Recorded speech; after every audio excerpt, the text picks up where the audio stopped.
Hello दोस्तों, welcome to YouTube channel Yogesh Kumar ji के। दोस्तों, आज मैं आपको सामान्य विज्ञान के 30 अति महत्वपूर्ण प्रश्न हैं जो आपके आने वाले रेलवे एग्जाम व एसएससी एग्जाम की दृष्टि से बहुत ही महत्वपूर्ण साबित होने वाले हैं। तो इनको ज़रा ध्यान से देखिए और उनको याद करते हुए चलिए। दोस्तों, ये क्वेश्चन इतने महत्वपूर्ण हैं कि पिछले 10 वर्षों से लगातार रेलवे एग्जाम्स में पूछे जा रहे हैं। ठीक है, तो इनको ध्यान से देखना। तो पहला सवाल है, कपड़े के जंग के धब्बे हटाने के लिए क्या प्रयोग किया जाता है? देखिए, ये ऑक्जेलिक अम्ल। ठीक है, ये ऑक्जेलिक अम्ल प्रयोग किया जाता है। और जो ऑक्जेलिक अम्ल है, ये दोस्तों ये टमाटर में भी पाया जाता है। ठीक है, टमाटर में भी पाया जाता है।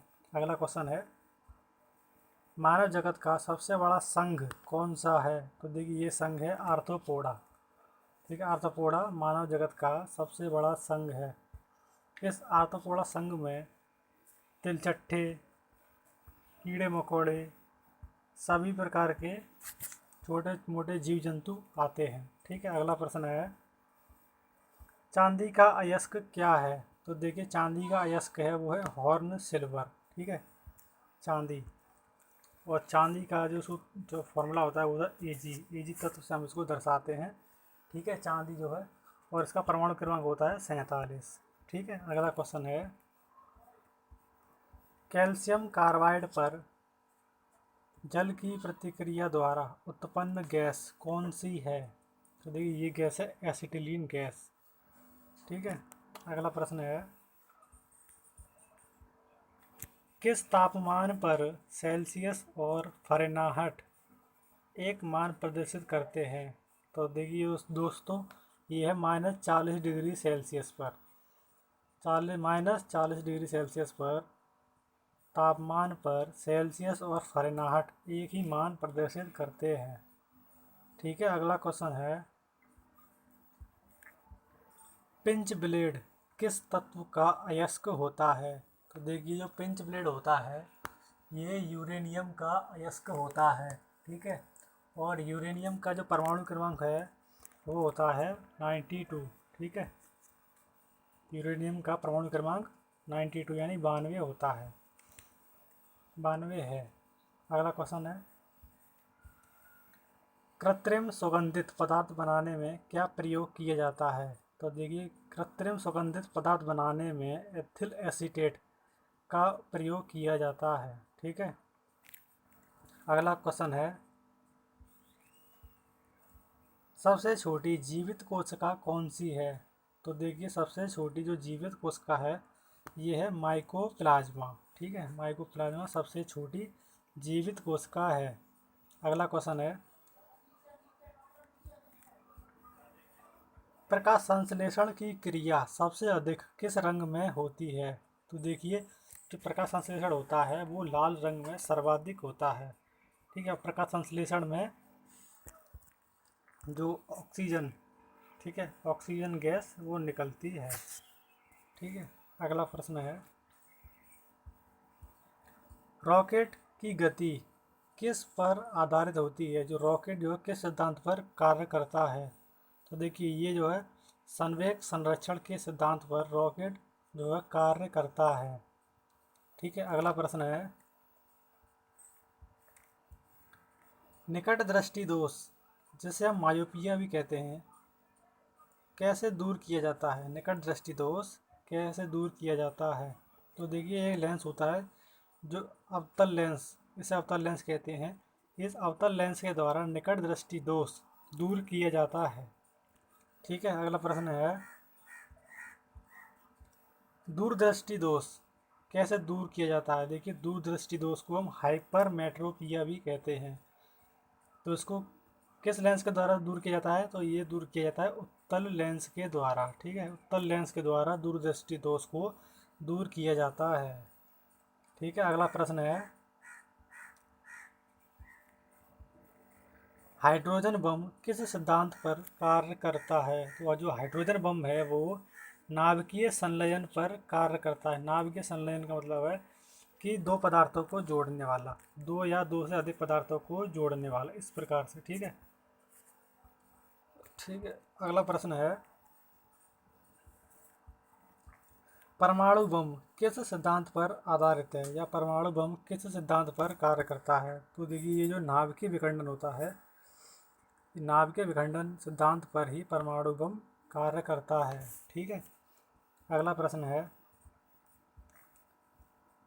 पादपों में बना खाद्य पदार्थ पौधे के विभिन्न अंगों में किसके द्वारा पहुंचता है? तो देखिए, ये फ्लोएम एक ऊतक होता है। इस ऊतक के द्वारा पादपों में जो बना हुआ खाद्य पदार्थ होता है वह पौधे के विभिन्न अंगों जैसे कि तना, जड़, फूल, पत्ती, इनमें वो जो है पहुंचता है। ठीक है, फ्लोएम ऊतक के द्वारा। ठीक है। अगला प्रश्न है, पादपों में जल तथा खनिज लवणों का संचालन किसके द्वारा होता है? तो देखिए, जो जाइलम ऊतक होता है इसके द्वारा पादपों में जल और खनिज लवणों का संचालन पौधे के विभिन्न भागों जल, पत्ती, फूल और जड़ में इसके द्वारा ये होता है। ठीक है। अगला प्रश्न है, मनुष्य के हृदय में कितने प्रकोष्ठ होते हैं, यानी चेम्बर को हम हिंदी में कक्ष भी बोलते हैं। तो मनुष्य के हृदय में कितने कक्ष होते हैं? तो ये होते हैं 4। ठीक है, मनुष्य के हृदय में 4 कक्ष होते हैं। ठीक है। अगला प्रश्न है, तारे क्यों टिमटिमाते हुए दिखाई देते हैं? तो जो तारे जो हैं वो प्रकाश का अपवर्तन या अपवर्तनांक के कारण ही हमें तारे जो है टिमटिमाते हुए दिखाई देते हैं। ठीक है। ठीक। अगला प्रश्न है, हीरे का चमकना तथा मृगमरीचिका बनने का कारण क्या है? तो देखिए, जो पूर्ण आंतरिक परावर्तन होता है इसी के कारण हीरे का चमकना तथा मृगमरीचिका बनने का कारण बनता है। देखिए, मृगमरीचिका क्या होती है? देखिए, आपने देखा हो गर्मियों में जब आप रोड पर जा रहे होंगे तो आपने देखा होगा कि दूर एक पानी सा दिखता है, लेकिन जब आप पास जाओगे तो वहाँ पे कुछ भी नहीं होता है। ठीक है, इसी को हम मृगमरीचिका बोलते हैं। अगला प्रश्न है, शरीर से हृदय की ओर रक्त ले जाने वाली रक्त वाहिनी क्या कहलाती हैं? तो देखिए, शरीर से जो हृदय की ओर रक्त ले जाती हैं ये वाहिनियाँ होती हैं सिराएं। सिरा जो होती हैं वो शरीर से हृदय की ओर रक्त ले जाती हैं। ठीक है। अगला प्रश्न है, हृदय से शरीर की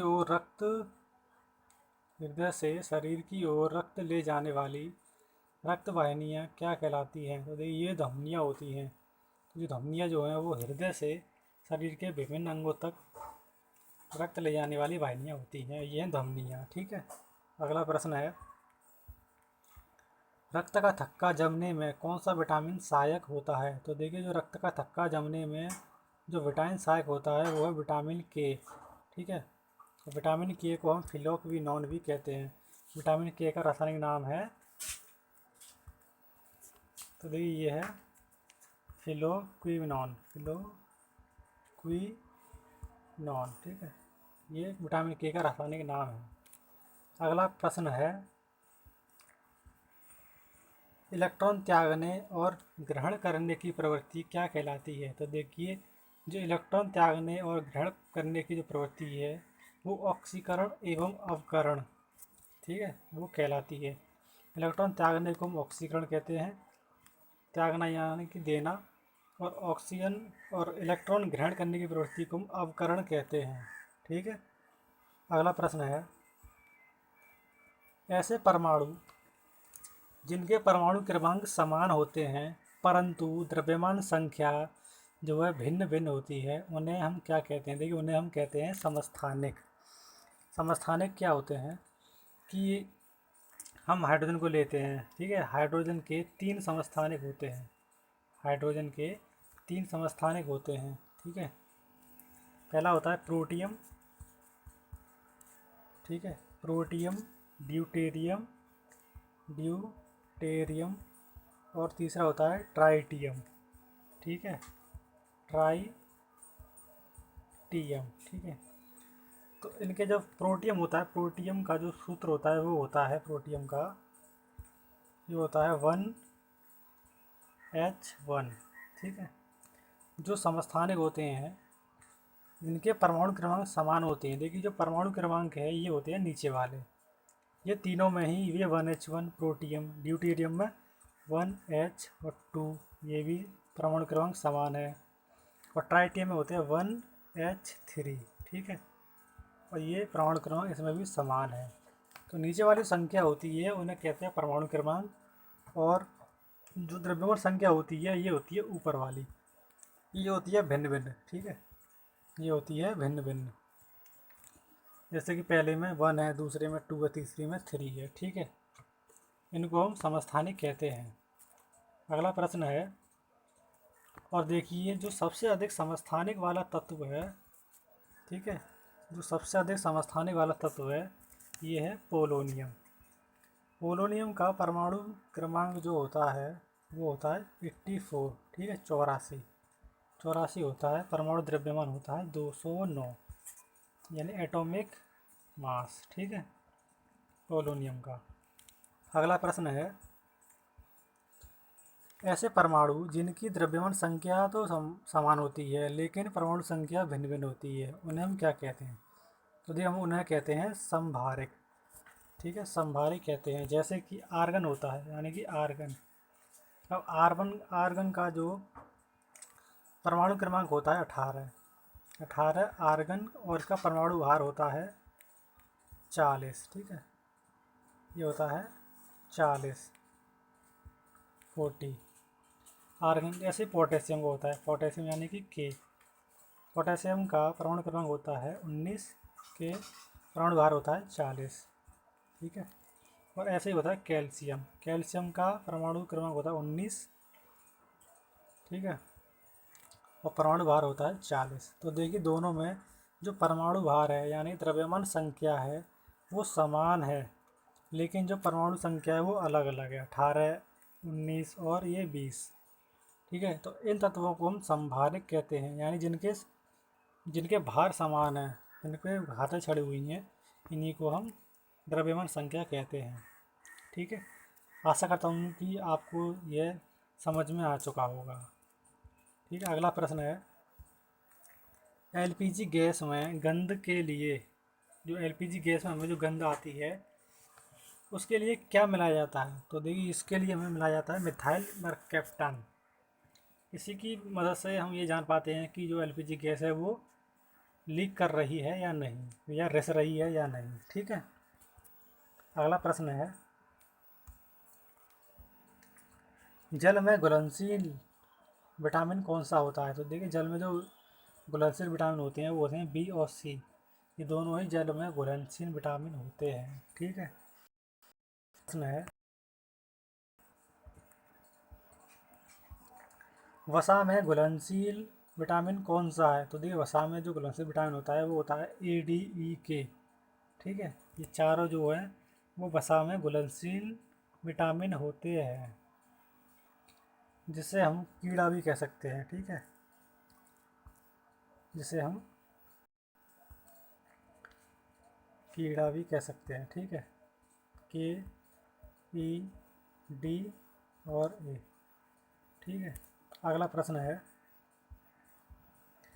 श्यानता की SI इकाई क्या है? तो देखिए श्यानता की जो SI इकाई है वो होती है पॉइस, श्यानता की SI इकाई पॉइस होती है, ठीक है। अगला प्रश्न है, 1 ग्राम वसा से कितनी ऊर्जा उत्पन्न होती है? तो 1 ग्राम वसा से जो ऊर्जा उत्पन्न होती है वो होती है 9.3 कैलोरी। 1 ग्राम वसा से 9.3 कैलोरी ऊर्जा उत्पन्न होती है, ठीक है। अगला प्रश्न है, मरुस्थल में उगने वाले पौधे क्या कहलाते हैं? तो देखिए मरुस्थल में उगने वाले पौधों को हम कहते हैं जीरोफाइट, या हम ऐसे भी इसे याद कर सकते हैं कि जो मरुस्थल होता है, ठीक है दोस्तों, जो मरुस्थल होता है वहाँ पानी तो होता ही नहीं है, तो पानी नहीं है तो वो चीज़ यहाँ पे जो भी चीज़ उगेगी वो जीरो ही होगी, ठीक है, जीरो होगी, यानी कि जीरोफाइट्स, इस तरह से हम इसे याद कर सकते हैं। तो मरुस्थल में उगने वाले पौधे को हम क्या कहते हैं? जीरोफाइट, ठीक है। अगला प्रश्न है, किसी पदार्थ को गर्म करने पर क्या प्रभाव पड़ता है? तो देखिए जब हम किसी पदार्थ को गर्म करेंगे तो उसका आयतन बढ़ता है और द्रव्यमान उसका वही रहेगा। जैसे कि हम अगर इस छड़ को अगर हम गर्म करते हैं तो इसका जो द्रव्यमान है वो तो वही रहेगा, ठीक है, जितना है 2 किलो का, 4 किलो का, वो तो वही रहेगा। लेकिन जो इसका आयतन होगा ना वो बढ़ जाएगा। जैसे कि पहले इतना था ये, अब ये बढ़ के इतना हो जाएगा। इसका जो द्रव्यमान सेम रहेगा, ठीक है, जितना है उतना ही रहेगा। ठीक है, आशा करता हूँ कि आपको ये प्रश्न समझ में आ रहे होंगे। अगला क्वेश्चन है, तो दोस्तों यही प्रश्न थे जो आपके आने वाले रेलवे एग्ज़ाम की दृष्टि से, रेलवे ग्रुप डी और एनटीपीसी एग्ज़ाम के लिए बहुत ही महत्वपूर्ण है। ठीक है दोस्तों, तो वीडियो अगर आपको अच्छी लगी हो तो वीडियो को लाइक कर देना। ठीक है, वीडियो को लाइक करना, चैनल को सब्सक्राइब करके बेल आइकन भी ज़रूर दबा देना और कमेंट करना ना भूलें। और हमें कमेंट करके बताइए कि वीडियो आपको कैसी लगी है। ठीक है,